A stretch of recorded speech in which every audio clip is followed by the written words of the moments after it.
ਅੰਮ੍ਰਿਤਸਰ 'ਚ ਜਨਮ ਦਿਨ ਦੀ ਪਾਰਟੀ ਨੇ ਉਸ ਸਮੇਂ ਖੂਨੀ ਰੂਪ ਧਾਰਨ ਕਰ ਲਿਆ ਜਦੋਂ ਪਾਰਟੀ ਦੌਰਾਨ ਪਾਰਟੀ ਕਰਨ ਆਏ ਨੌਜਵਾਨ ਹੀ ਆਪਸ ਵਿੱਚ ਭਿੜ ਗਏ ਅਤੇ ਇੱਕ ਦੂਜੇ ਤੇ ਗੋਲੀਆਂ ਚਲਾਉਣੀਆਂ ਸ਼ੁਰੂ ਕਰ ਦਿੱਤੀਆਂ। ਇਸ ਘਟਨਾ 'ਚ ਦੋ ਨੌਜਵਾਨਾਂ ਦੀ ਮੌਤ ਹੋ ਗਈ ਹੈ। ਮੁੱਢਲੀ ਜਾਣਕਾਰੀ 'ਚ ਤਰੁਣ ਨਾਮਕ ਨੌਜਵਾਨ ਦਾ ਜਨਮ ਦਿਨ ਸੀ। ਇਸ ਦੌਰਾਨ ਇਹ ਸਾਹਮਣੇ ਆਇਆ ਕਿ ਕੇਕ ਕੱਟਣ ਸਮੇਂ ਨੌਜਵਾਨਾਂ ਦੀ ਆਪਸ 'ਚ ਬਹਿਸ ਹੋ ਗਈ, ਜਿਸ ਤੋਂ ਬਾਅਦ ਗੁੱਸੇ 'ਚ ਆਏ ਇੱਕ ਨੌਜਵਾਨ ਨੇ ਪਿਸਤੌਲ ਨਾਲ ਗੋਲੀਆਂ ਚਲਾ ਦਿੱਤੀਆਂ ਅਤੇ ਫਰਾਰ ਹੋ ਗਿਆ।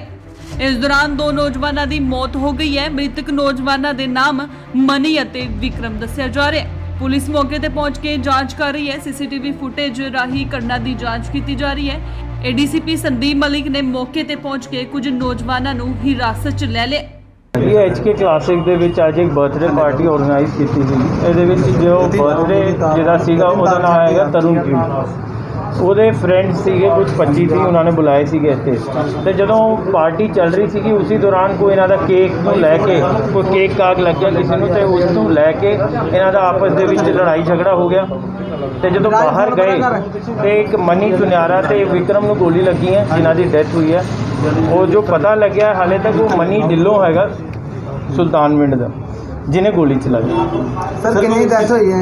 दो बंदे। सर इन्हों का कोई अपराधी रिकॉर्ड भी है कोई पुराना? नहीं, अभी तक पता नहीं लग गया। We have rounded several person in the police station. दो गड्डियां फड़ी हैं, बंदे फड़े हैं, उन्होंने असी चेक कर देंगे। सर कितने बंदे राउंड अप किए गए? अजी 5 के राउंड किए। मलिक साहब कारण की रहने वाले पिछे ये आपस ਦੇ ਵਿੱਚ ਵੈਸੇ ਨੋਨ ਹੀ ਸੀਗੇ, ਬਰਥਡੇ ਪਾਰਟੀ ਦੇ ਵਿੱਚ ਆਏ ਸੀਗੇ, ਫਰੈਂਡ ਸਰਕਲ ਤੋਂ ਸੀਗੇ।